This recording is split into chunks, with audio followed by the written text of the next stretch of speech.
Thanks for tuning into BQ Conversations. I'm your host, Neeraj Shah. We've been trying to talk to companies that have got a really strong performance clocked in over the last 5 years and have guided to decent clip of growth over FY24 or 25 as the guidances would be available. And we've spoken to a bunch of companies the whole of last week. One of the companies in the spec chem space, which has had a fabulous run, the space at large, but now kind of undergoing a bit of how do I say, consolidation period is specialty chemicals. And within that, Neogen is a business which has had an exceptional performance in its revenue and bottom line performances over the last 5 years. And they seem to have guided to a fairly strong clip of growth over the course of the next couple of years, at least. Let's get in Dr. Harin Kanani to talk about Neogen Chemicals, what it is doing, and how the outlook ahead could be like. Dr. Kanani, good having you. Thanks for taking the time out. Thank you for having me here. No, the pleasure is entirely ours. Just a brief bit. I'm sure people who track Neogen well are invested, would know everything about it. But since spec chem is such a diverse business, can you just, in a nutshell, tell us what Neogen has been doing and what are the future plans? Yeah, sure. So Neogen was established in 1991. We started with making specialty bromine-based and lithium-based compounds, which are used in pharma, agro, and engineering space. I guess about 20 years ago, we started further specialization in that, where we started making more complex bromine derivatives. And we were also making advanced intermediates, Grignard reagents almost 20 years ago. And more recently, last 5 years, we have also started making advanced intermediates, which are more complex chemicals used in pharma and agro space. And we have just recently started doing that for flavors, fragrance, as well as specialty applications in Japan. Within this, we also graduated to start working more with the innovators under what is called as custom synthesis and manufacturing, or a CSM space or CDMO space. So we've been doing that also now for last 3 to 4 years. And these advanced chemistries as well as the CSM business has been one of the major growth drivers for us in the last 5 years period. I'm guessing a part of the reason of getting into the newer avenues, if you will, they are not new anymore, but the newer avenues relative to what you used to do would be one, growth, and growth coming in at better operational metrics and a bit of a moat that you build around the products.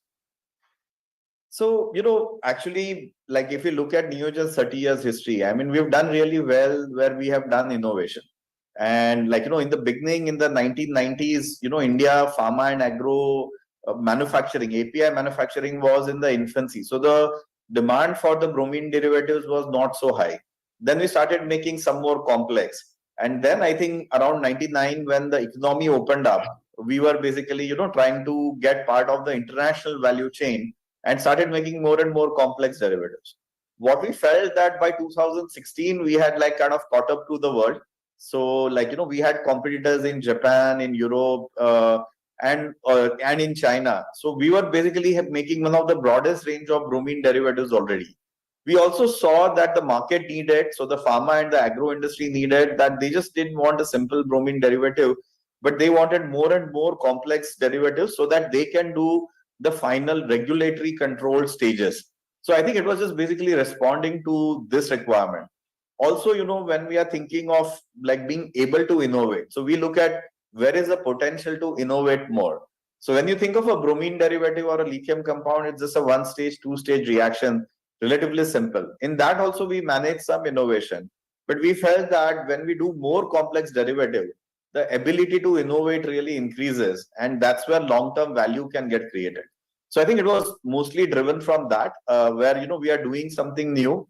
Like as a whole, India, like Neogen, tries to work with more import substitutes or international market requirement rather than compete locally. So this is what this was a need which was there in India as well as internationally. Internationally also, customers were looking at having their supply chain out of China, and they did not want too many players in their supply chain. So they wanted one guy to do multiple reaction. So we were again just responding to that requirement to do the more complex chemistries. Of course, when you do that, these are more advanced molecules. So therefore, it's more important in the value chain of the customers, and therefore you have more visibility. And as if we are able to do the same level of innovation in this, we can also create better margins and operating performance. Does that also give a bit of a cushion against volatility in demand on the export side? You are, I mean, circa 50-50, maybe 5% here and there, but we hear that over the last 12 months and continuing well into FY 2023, export demand, even for chemicals, is quite choppy. What has been your experience per se because of the niche work that you do? So, for us, what we've done, I mean, so yes, there is there's been a softness in the demand, especially in the pharma sector we saw first, and now we are seeing a bit of that in the agro space as well. We also saw China becoming more aggressive. So almost 2 or 3 quarters ago, we started seeing this trend and we started informing this to our investors. But the way Neogen has worked is, that we basically have worked on a very diversified product portfolio and a customer base. So even when we were 100 crore, when we had only one manufacturing unit in Mahape in 2016, we got that 100 crore out of like more than 60 or 70 molecules and serving 150 to 200 customers. So when there is a softness in demand, this is where our wide customer base and wide product base really helps in, because we are not depending on one single molecule. I mean, we have a lot of molecules and a lot of customer. So within that, we are always trying to find some space or a customer who still has a requirement, who still values what Neogen can offer. The other thing is that Neogen is always trying to grow at around 25-30% growth rate, where like even the biggest molecule is hardly contributing to 5 to 10%. So we also have a very good pipeline.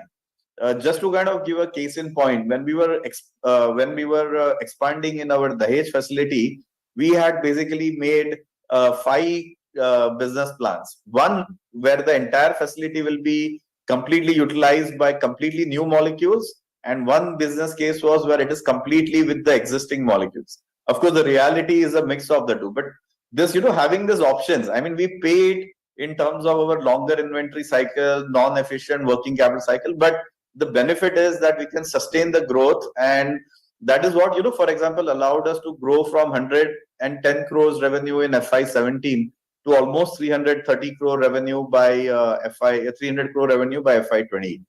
So I think this is something which is helping us.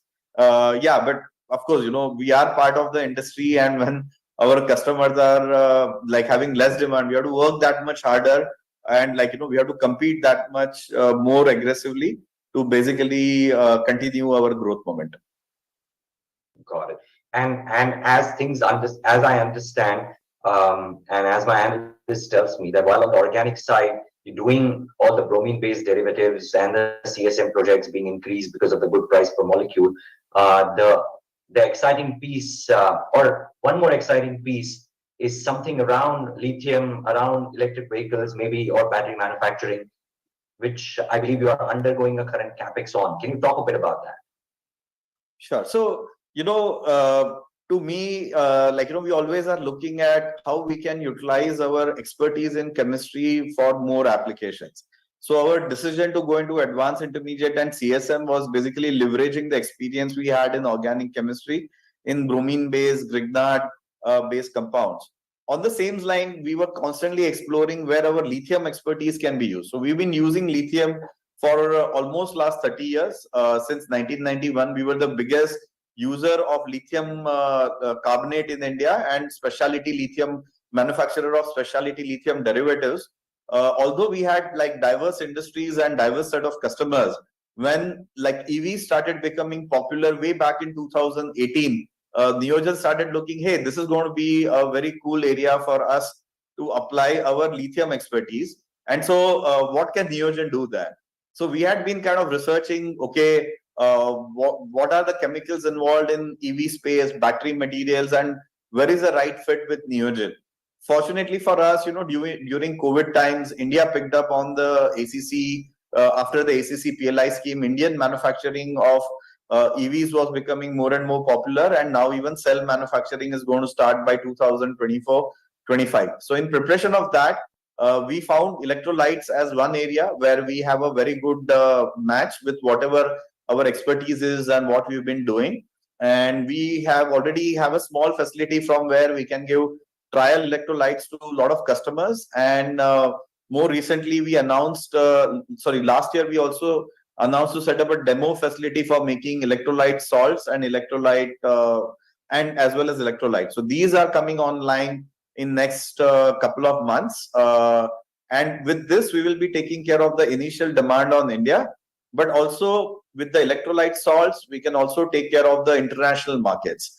Now, this is somewhere where, so we can take care of the electrolyte demand for India market as well as electrolyte salts in international, which electrolyte salts demand internationally is almost 20 times higher than that of India, because is expected to be 20 times higher by 2030. Of course, in India right now, there is no demand, but we are seeing several customers start in 2024 and will basically scale up by 2025-26. So that's where we guided, like on top of Neogen's regular business, which will reach around 1,000 crore plus by that time.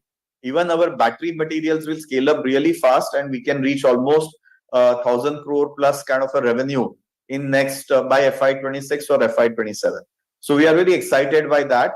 And to help us in this, we were also looking at international companies who are established players who have technology. So we had a tie-up with, we have a technology license agreement with Mitsubishi chemical group company called MUIS, who are one of world's oldest and one of the significant, one of the largest players making electrolytes in like 5 different countries. So they have decided to give their technology for the first time to Neogen. And this will allow us to make these electrolytes with a proven technology, which gives our customers also more confidence, and hopefully making sure that the cells which they make are very safe, because electrolyte is a very key component in ensuring the safety of the cells.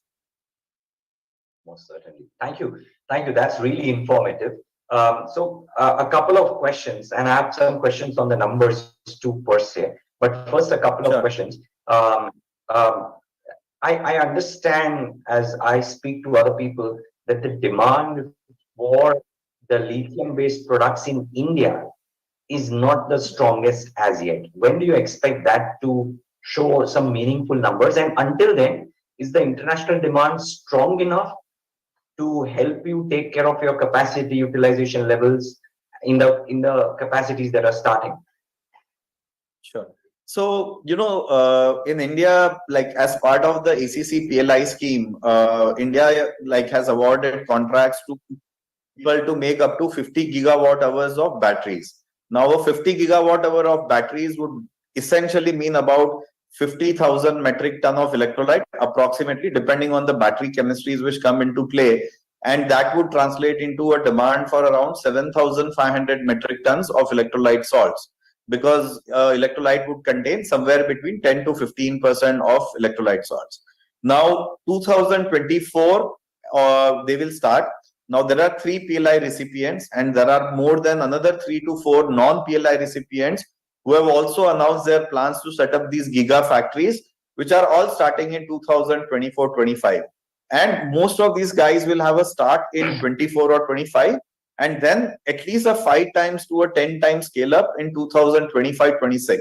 So 2026 is going to be, so this is going to be the most interesting period, calendar year 2025 and 26, where majority of the demand is going to get established.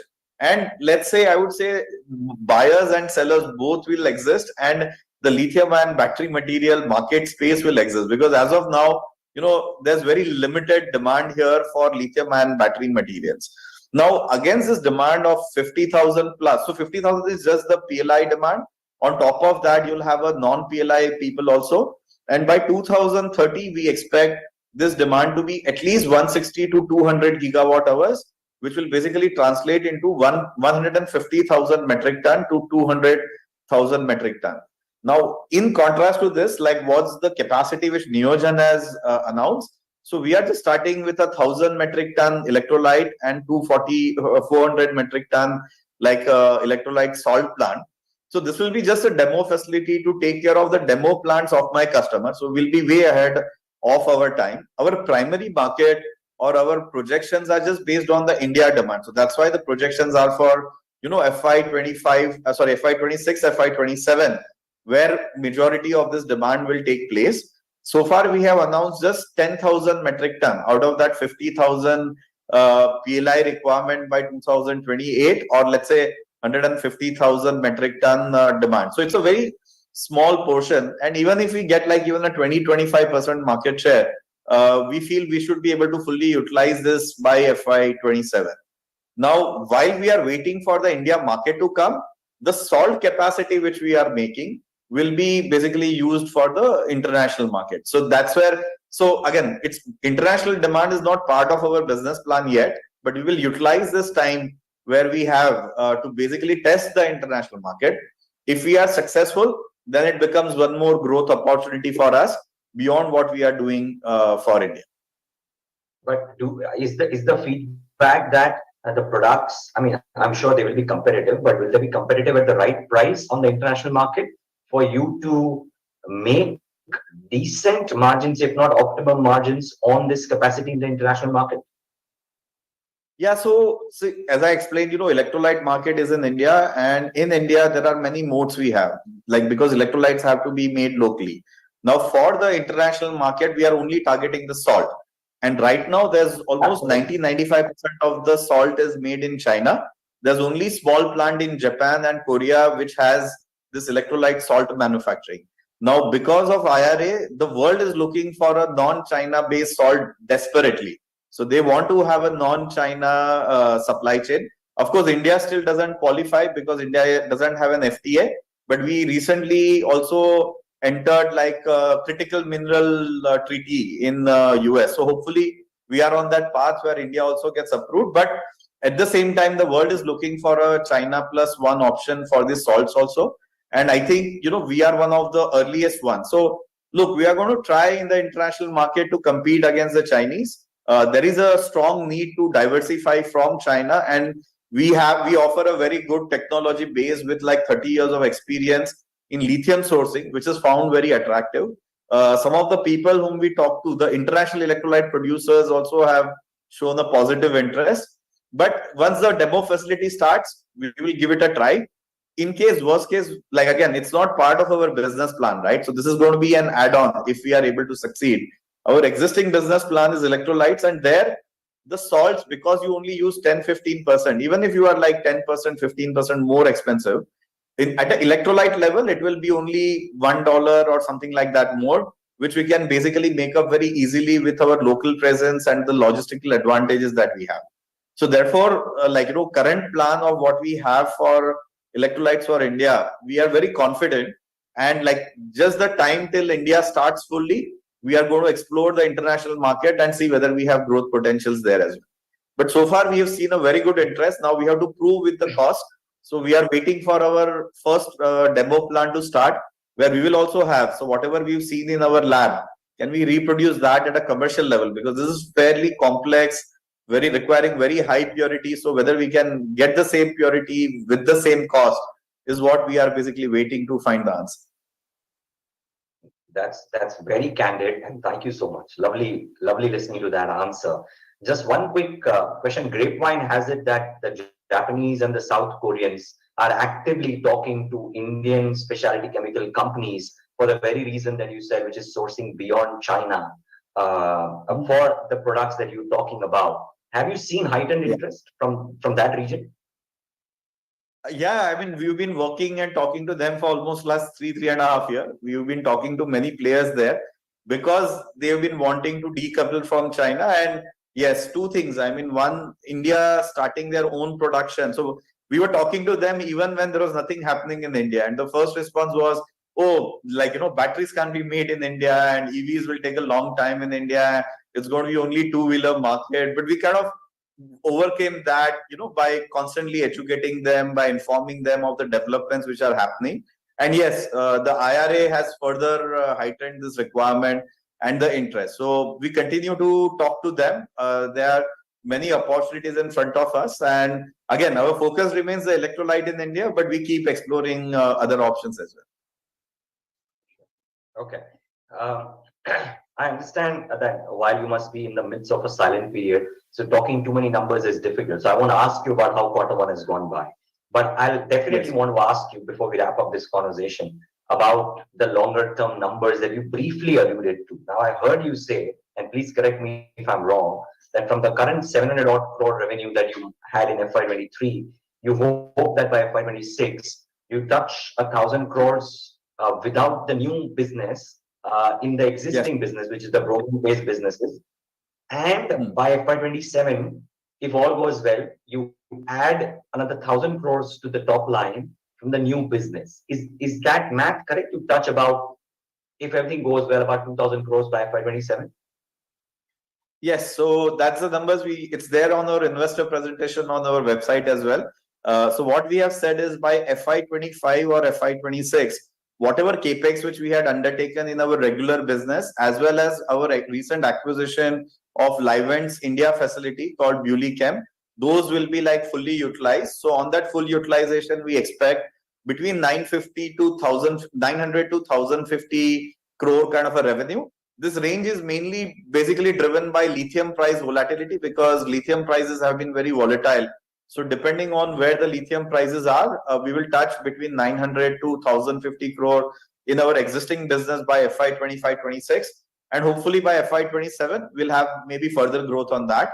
And for the battery materials also, depending on what the lithium price is, again, this is just utilization of our 10,000 metric ton of electrolyte plant. That will basically give us 1,000 to 1,200 crores kind of a revenue. So this is what our current last projection was. This was before Mitsubishi agreement. So with Mitsubishi agreement, we are now talking to customers. We are trying to reassess what market share we can get.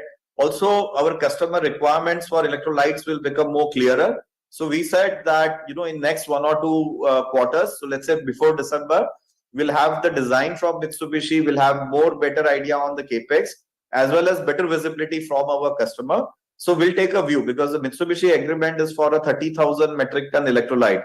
So how Neogen plans to go from 10,000 to 35, how we do that ramp up is something which we will basically decide in the next 2 quarters period of time. But the numbers which you said are correct, and more accurately, you can check also on our website in the investor presentation. Most certainly. Okay, one final question, Dr. Kanani. That is, that is a thing that a few EV battery manufacturers tell us, that the technology is not yet stable. So large-scale manufacturing is coming up, but not quite there. And who knows in 2 years' time, if there are alternates found to the lithium-ion technology, maybe sodium, maybe something else, then that could become a very viable alternative. Does that hamper the demand for lithium-based materials in any fashion, to your mind? So, we've seen the international market.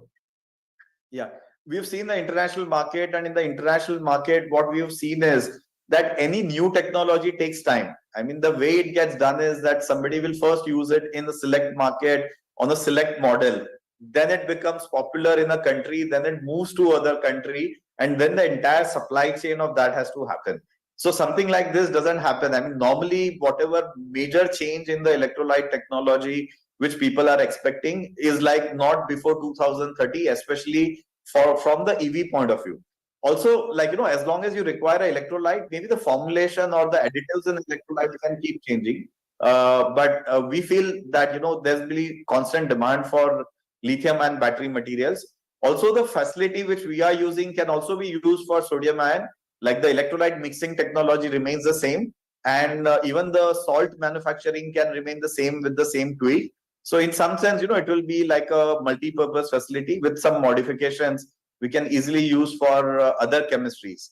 The only other big change would be a solid state electrolyte, but that solid state electrolyte is not expected before 2030. So we have a long way to go before that. And I think even salts required for sodium ion battery also our lab has already made. We are just waiting for the demand. So one advantage of starting early is we are always ready before the market needs it. And hopefully we can respond to the market need in time, or do any change if it's needed in time to make sure that we are not caught off guard. Great. Well, we wish you all the best for this. Thank you for taking the time out and explaining this in great detail. Look forward to talk to you post your quarterly numbers. Okay, thank you so much. Have a great day. Thank you. You too, and viewers, thanks for tuning into this edition of BQ Conversations.